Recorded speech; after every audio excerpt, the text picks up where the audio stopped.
El siguiente programa no contiene escenas de sexo ni de violencia. Se recomienda la compañía de un adulto responsable.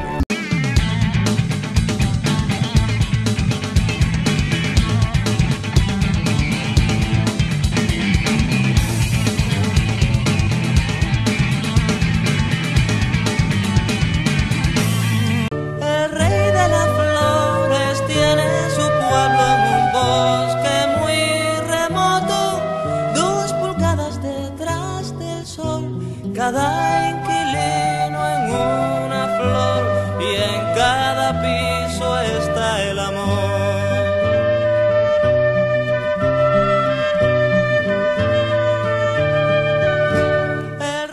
Amables televidentes, muy buenas noches. Bienvenidos a Congreso y Sociedad, el programa institucional de la Secretaría General del Senado de la República.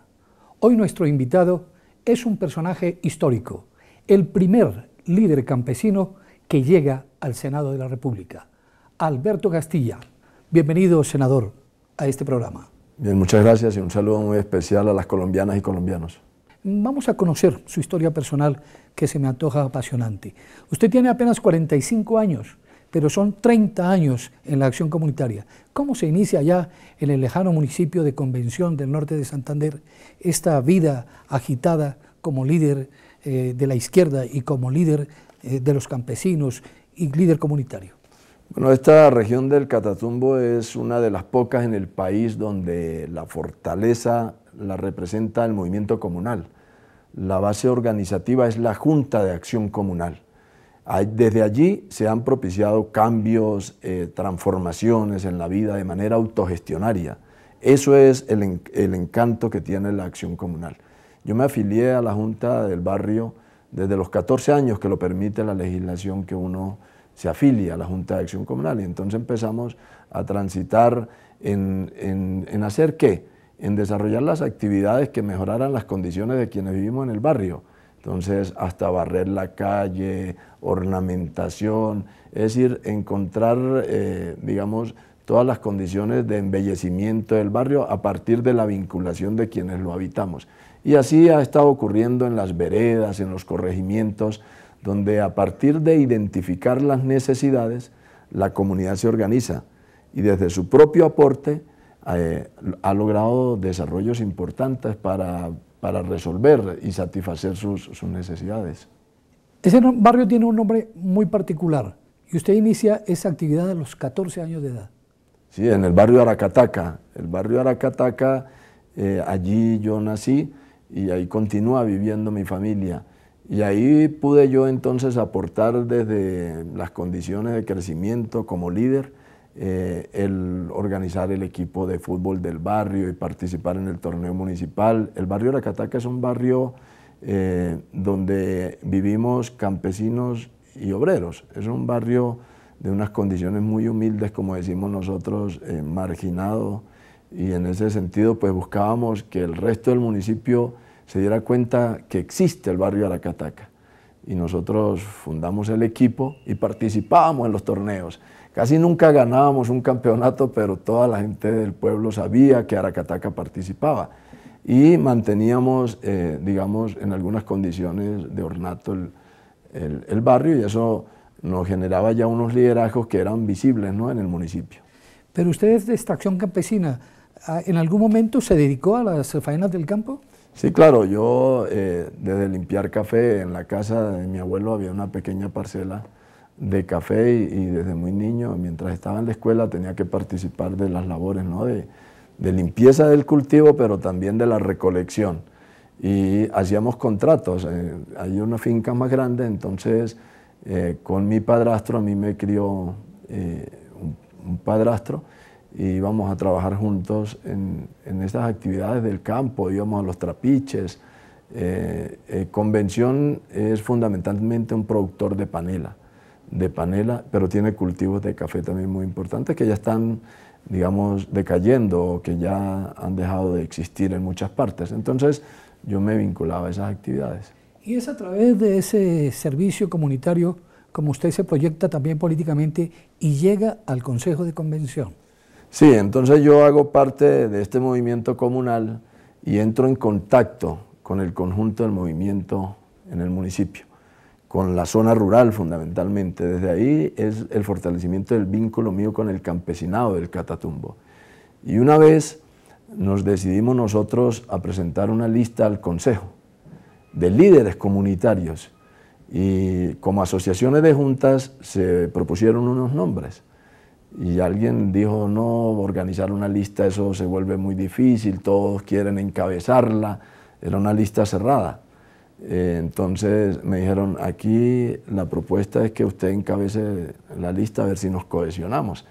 Yo acepté, encabezamos la lista y la conformábamos puros presidentes de Asociación de Junta de Acción Comunal.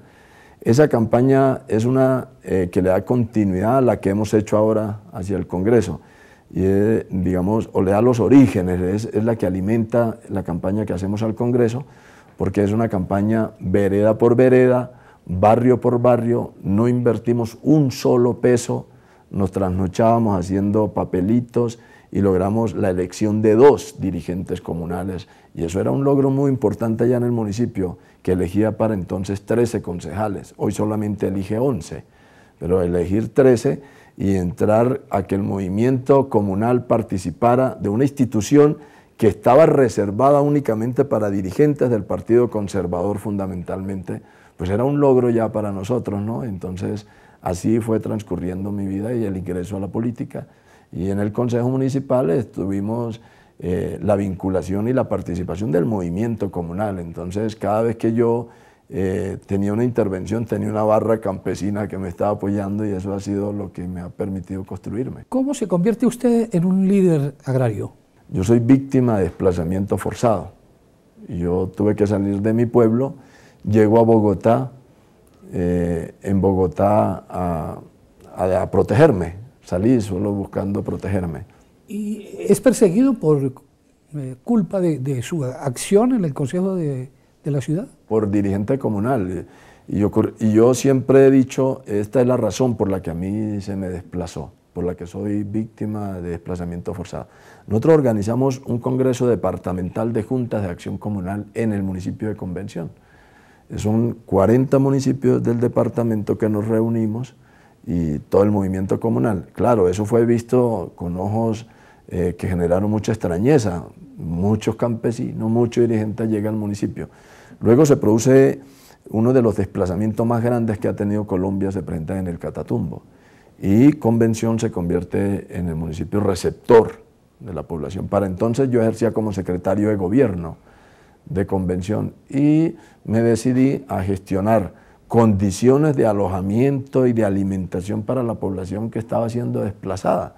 Alrededor de 7.000 personas. En el casco urbano de Convención viven aproximadamente 9.000 y llegan 7.000. Era una población que llega casi igual a la que estaba ya establecida en el municipio. Y me dispuse a que tuvieran las condiciones de atención en salud, que no le faltara alimentación, que tuvieran sus buenas condiciones de alojamiento. Pues a los grupos que propiciaban el desplazamiento, el hecho de que la administración municipal generara esas condiciones para sus víctimas, pues me convirtieron a mí en una víctima, esa fue la realidad. Entonces yo salgo del municipio amenazado, llego a Bogotá y en Bogotá conozco unos dirigentes agrarios. Ya vamos a continuar con ese capítulo fascinante de su apasionante vida, senador Alberto Castilla. Vamos aquí en Congreso y Sociedad a unos mensajes institucionales y ya regresamos.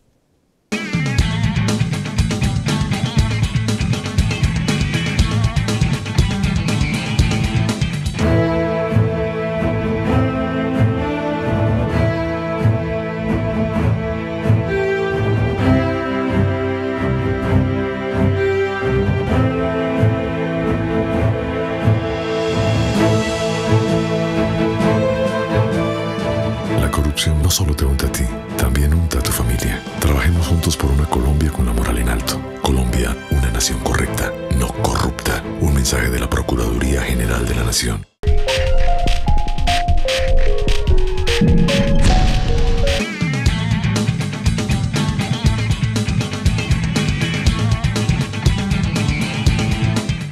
El rey de las flores tiene su pueblo en un bosque muy remoto, 2 pulgadas detrás cada inquilino en una flor y en cada piso está el amor.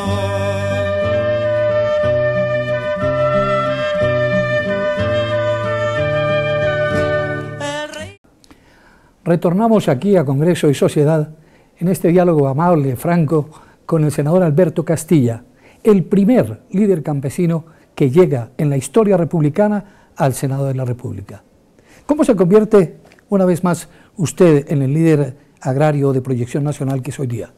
Entonces, en esa circunstancia que le comentaba, de salir a Bogotá, buscando proteger mi vida, entro en contacto con unos dirigentes agrarios muy importantes a quienes conocí en los espacios donde les comentaba mi situación y hacían parte del Coordinador Nacional Agrario. Coordinador Nacional Agrario, entonces empiezo a decirles lo que ocurre en el Catatumbo, a compartir y voy, digamos, como aprendiendo de estas resistencias territoriales que llegaban al Coordinador Nacional Agrario y me digo entonces, no, yo voy a tratar de seguir participando de las reuniones, pero siempre en mi mente la voluntad de volver, de retornar y de generar un proceso de resistencia en el Catatumbo. El Catatumbo es una región que ha construido todo de manera autogestionaria, abandonado históricamente por las políticas de Estado. La única presencia grande del Estado es la fuerza militar presente en el Catatumbo. Pero hay avances y hay desarrollos, hay organización comunitaria, organizaciones cooperativas, formas de la comunidad que le han permitido al campesinado del Catatumbo hoy seguir existiendo. Y nosotros le damos ese valor y entonces decimos, es importante que no se destruya a partir del ejercicio de la violencia todo lo que hemos hecho nosotros. Y mi voluntad de retornar siempre estuvo, pero fue alimentada por ese aprendizaje en el Coordinador Nacional Agrario. ¿Y en qué condición retorna al Catatumbo? En las condiciones de inseguridad, en las condiciones de la autodecisión. No tuve ningún escenario de protección ni de restablecimiento y todas las condiciones que la ley debe garantizar para que uno retorne. Entonces yo vuelvo y no puedo volver a mi convención, a mi pueblo. Vuelvo entonces al municipio de Teorama. El Catatumbo es una zona muy compleja, azotada por muchos fenómenos de violencia. Allí hacen presencia la guerrilla, el paramilitarismo y hay un monocultivo de la coca. ¿Cómo se vive en el Catatumbo? ¿Cuáles son las soluciones que usted vislumbra para que haya allí un pleno desarrollo y una vida tranquila y pacífica? La región del Catatumbo hoy se mantiene y está gritándole al país que ahí hay un proceso de resistencia que debe ser atendido por el gobierno nacional desde lo que plantean las comunidades, se debe y obedece a la fortaleza de la organización comunitaria y a la decisión que tienen las comunidades de quedarse para resistir. La mayoría de la población desplazada entre 2000 y 2001 de la región del Catatumbo retornó en las condiciones que ya le planteé, no en las que define la ley, sino en esas condiciones retornan y con la decisión de permanecer en el territorio se genera un apego profundo del habitante, del campesino y la campesina, del profesor, de todos los actores del territorio a esta región del Catatumbo y se empieza entonces a desarrollar el proceso de recomposición, de restablecimiento desde la voluntad de las comunidades. Para mí la grandeza que tiene el Catatumbo de ser una región no está en el estigma que a nivel nacional se tiene en el Catatumbo. Catatumbo mucha gente en el país la conoce precisamente porque se relaciona con narcotráfico, se relaciona con guerrilla, se relaciona con violencia, pero no se destaca a nivel nacional y es lo que yo quiero hacer, que el Catatumbo es una población campesina que resiste, que ha sufrido durante toda su historia, es una región que se ha colonizado a partir de la explotación petrolera, desde la concesión Barco. El Catatumbo está habitado por procedentes de todas las regiones del país que se fueron buscando allá unas condiciones distintas y ese desarrollo, ese plan de vida que se ha alcanzado a construir en el Catatumbo tiene la fortaleza precisamente en la capacidad organizativa de la gente. Sorprende, senador Alberto Castilla, su dialéctica, la fuerza de sus argumentos. Se adivina una gran formación política detrás. ¿Cómo un joven campesino ha logrado esta formación, este lenguaje, esta manera tan particular de asumir la defensa de su país y de su región, que ya se hizo evidente en la segunda sesión del Senado de la República? Bueno, yo achaco todas esas condiciones de construcción a mi cercanía siempre al trabajo colectivo. Yo he sido un hombre hecho en trabajo colectivo. Yo no soy, digamos, un individuo que se pone por encima de la organización comunitaria. Yo he estado siendo, o he sido construido siempre desde la Junta de Acción Comunal, en el compartir con el campesinado, pero muy interesado por leer la historia de mi región. Creo que el conocer la historia de mi región me da unos elementos a mí para dimensionar cómo es que se ha construido. Y tengo este tipo de anécdotas. En el municipio de Convención yo fui quizá el primero que llevó música de Silvio Rodríguez. Y aunque yo no tuve la oportunidad de ir a la academia, a mi formación, yo tuve un trabajo a quien responsabilizo en parte de lo que yo puedo ser. Y es que fui bibliotecario en el municipio de Convención, en la biblioteca pública. Y entonces entré en un contacto con los libros que me ayudan, que me ayudaron y a quienes les debo hoy a eso, ¿no? Entonces yo podría decir que los libros en mi actividad como funcionario, el haber encontrado amigos que me recomiendan una música, el tener unos espacios colectivos de construcción, son los escenarios de construcción política que yo he tenido, que valoro y que me parece que me dan una fortaleza importante para asumir cualquier reto. En efecto, ha sido muy grata la sorpresa acá en el Senado de la República de conocer un dirigente joven lleno de entusiasmo, de idealismo, con una gran preparación, con una sólida formación política y con una argumentación muy contundente sobre lo que espera el país de este Congreso y la redención del campo, que es el capítulo que vamos a afrontar en esta última parte del diálogo con el senador Alberto Castilla, aquí en Congreso y Sociedad. Por lo pronto hacemos un paréntesis y vamos a algunos mensajes institucionales.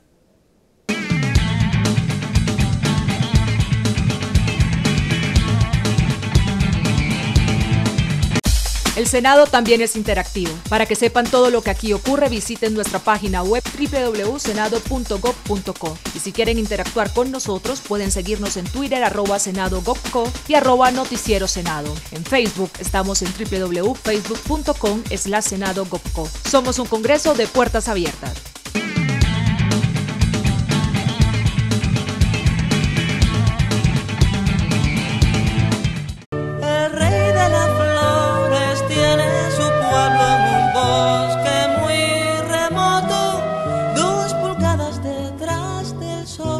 Cada inquilino en una flor y en cada piso está el amor.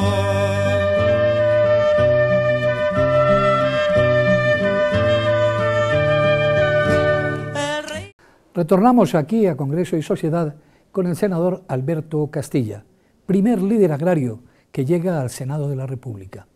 Senador Castilla, ¿cuál fue su papel en el paro nacional agrario que se cumplió el año pasado y que prácticamente paralizó el país? Bueno, el Coordinador Nacional Agrario, como articulación del movimiento agrario, una parte del movimiento agrario a nivel nacional, tiene un protagonismo en el paro. Y yo asumo en ese momento como presidente del Coordinador Nacional Agrario la vocería, parte de la vocería, un equipo de voceros. Entramos entonces en la construcción de un pliego unitario del movimiento agrario, identificamos los mecanismos para exigir atención a ese pliego y decimos hay que avanzar en la construcción de un proceso de unidad del movimiento agrario en Colombia con una plataforma como la del pliego que a partir de la conformación de una mesa única con el gobierno nacional vamos a entrar en un diálogo fraterno para exigir sin claudicar lo que queremos, solución a los problemas planteados. Entonces ahí yo participo como vocero directo del movimiento agrario, haciendo parte del Coordinador Nacional Agrario. Se logró superar el paro gracias a un acuerdo con el gobierno y a unas promesas. ¿Se han cumplido esas promesas? ¿Cuáles son los puntos que están en proceso? Bueno, lo primero es que se le logró que el gobierno expidiera un decreto que reconozca la mesa única de la cumbre agraria, que es como nos articulamos nosotros para jalonar la solución a los problemas contemplados en el pliego. En eso cumplió el gobierno, con el decreto, con constituir una comisión de garantías y derechos humanos que estudie todas las condiciones para respetar la movilización social. Hemos avanzado en conformar una comisión para evaluación del riesgo para población campesina, un CERREM campesino, y se hizo la promesa de asignar unos recursos importantes para el Fondo de Fomento a la Economía Campesina. Y los 8 ejes del pliego entrarán en una negociación. Hay una promesa del Gobierno Nacional de instalar la mesa de negociación con la cumbre agraria. Estamos esperando que se dé ese paso.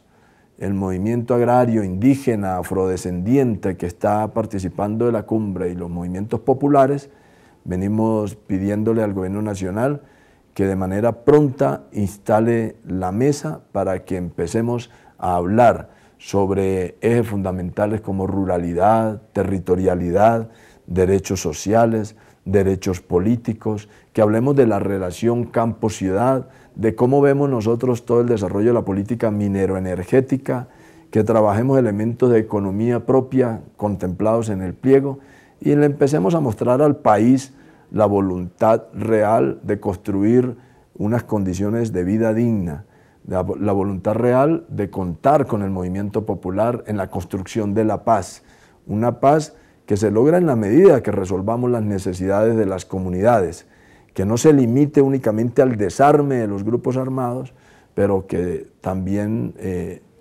pueda aportar en la construcción de las condiciones de vida que tiene hoy el pueblo colombiano y que es fundamental para las regiones agrarias, para los pueblos indígenas, para las comunidades afrodescendientes. En esa dirección, en la misión de redimir al campo, de saldar la deuda social que tiene el Estado con el campo colombiano, el presidente de la República anunció el día de la instalación del nuevo Congreso unas leyes que creo que son fundamentales. ¿Cuáles son esas leyes y usted qué valor tiene y apreciación sobre ellas? Bueno, el gobierno ha anunciado hacer una reforma política que cambia la forma de participación. Nosotros tenemos unos enfoques, unas lecturas y unas posiciones frente a cómo debe ser la participación comunitaria. Yo creo que lo he planteado, lo he estado diciendo de cómo hacerlo. El gobierno tiene unas iniciativas para presentar un proyecto sobre baldíos, sobre formalización de la propiedad, que lo ha dejado claro, y una nueva ley de desarrollo rural. Esas iniciativas, el llamado que nosotros hacemos es que del movimiento agrario se debe aportar.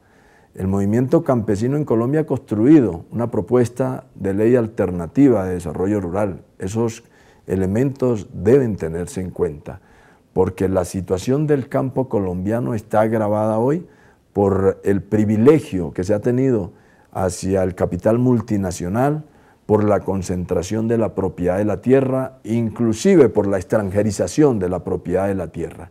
Y hay que garantizarle a las comunidades, desde nuestro punto de vista, un ordenamiento territorial productivo que diseñe áreas protectoras, que cuide los bienes de la naturaleza y que entre en una relación armoniosa entre el ser humano y la naturaleza. Eso es fundamental. Y que haya una redistribución de la tierra con fines productivos, principalmente para la alimentación. Es preocupante las cifras de importación de alimentos básicos que tiene el país, alrededor de 10 millones de toneladas por año, y se está destruyendo la producción de alimentos porque hay que cumplir con otras líneas productivas, por ejemplo, especies forestales, hortícolas, frutícolas, y en ese sentido entonces hay que generar unas condiciones distintas para el campo colombiano, pero sobre todo es en el campo donde se garantiza la soberanía alimentaria, donde se garantiza la producción de comida para el pueblo colombiano. Y si bien es cierto que el país hay que desarrollarlo a partir de unas líneas que generen ingresos, lo que nosotros hemos estado diciendo es que la política nacional debe reconocer al campesino como un sujeto político de derechos, garantizar la economía campesina, que es la de producción de comida, y darle la oportunidad al país de tener su soberanía alimentaria. Ha dicho usted que el Congreso de la República será un nuevo escenario de lucha, para usted particularmente, Alberto Castilla. ¿Qué se propone usted presentar como iniciativa a este Congreso? Bueno, efectivamente, el Congreso es eso para nosotros. Estar en el Senado de la República es un nuevo escenario de lucha, de reclamación por la garantía de los derechos, no solamente del campesinado, sino de quienes habitamos en los territorios rurales, pero también de los sectores populares de las ciudades, de los diferentes sectores que sueñan y aspiran a que haya un país en condiciones distintas. En ese escenario, entonces, nosotros hemos anunciado la presentación de un proyecto de ley que reconozca al campesino como un sujeto político de derechos, donde la consulta previa sea una herramienta que se aplique también al campesinado, donde la población campesina pueda decidir sobre los proyectos que se desarrollen en su territorio. Actualmente no ocurre eso. Nosotros nos damos cuenta que está en marcha o está ya implementándose un megaproyecto cuando vemos que llega la maquinaria a empezar a trabajar. No hay unos niveles de consulta para el campesinado. En ese sentido, ese es un elemento fundamental. Pero tendríamos que hablar también de la política minero-energética que está relacionada con la violencia en los territorios rurales. Se está entregando el país, concesionando el territorio para desarrollar minería, una minería que no respeta la vida de los seres humanos ni la de la naturaleza. Nosotros hemos venido proponiendo que se haga una moratoria a la titulación minera y que se adopte una forma distinta de apropiamiento de la riqueza que es necesaria para generar desarrollo en el país, pero que no puede acudirse a esa riqueza a partir de la destrucción de la vida misma. Esos elementos son centrales. Nosotros también vemos la necesidad de que haya una nueva política para el desarrollo de la explotación de petróleo, para hacerse a todo lo que tiene que ver con hidrocarburos. Es decir, que haya una participación más equitativa en las regalías que genera la riqueza para las comunidades, que tengan que generarse mecanismos de vigilancia, control, inspección a la inversión, que no ha sido la mejor, por cierto, en los municipios productores de petróleo, pero que esa riqueza debe generar unas condiciones distintas para las comunidades apartadas, para el pueblo colombiano. Aquí hablar de paz significa entonces resolver los problemas de fondo, y Colombia tiene todo el potencial para construir realmente una paz estable y duradera. Cuenta con la riqueza, los bienes de la naturaleza, cuenta con una población que tiene todas las condiciones y toda la capacidad para salir adelante, pero le falta una clase dirigente política que entienda las necesidades de la comunidad y que canalice por buen camino los recursos económicos para generar unas condiciones distintas. Eso es lo que le queremos decir al Congreso, que tiene la representatividad en 102 senadores de todo el pueblo colombiano, que se entienda eso. Yo finalizaría esto diciéndole, hay un escenario muy importante en el Congreso de la República, y a mi modo de ver se logra conformar por primera vez quizá en el país un Congreso con la participación de todos los sectores, de quienes aportan a un modelo económico extractivista hasta quienes llegamos a defender un modelo que garantice la existencia de la vida, que beneficie la vida. Es decir, hay una pluralidad que le da la riqueza a la construcción democrática de un modelo de país en paz.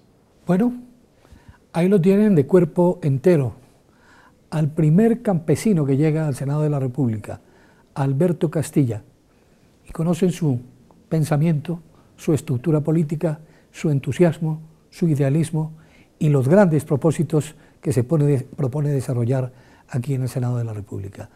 A ustedes, amigos, los invitamos a contactarnos a través de nuestras redes sociales. Los invitamos aquí a Congreso y Sociedad en una próxima oportunidad.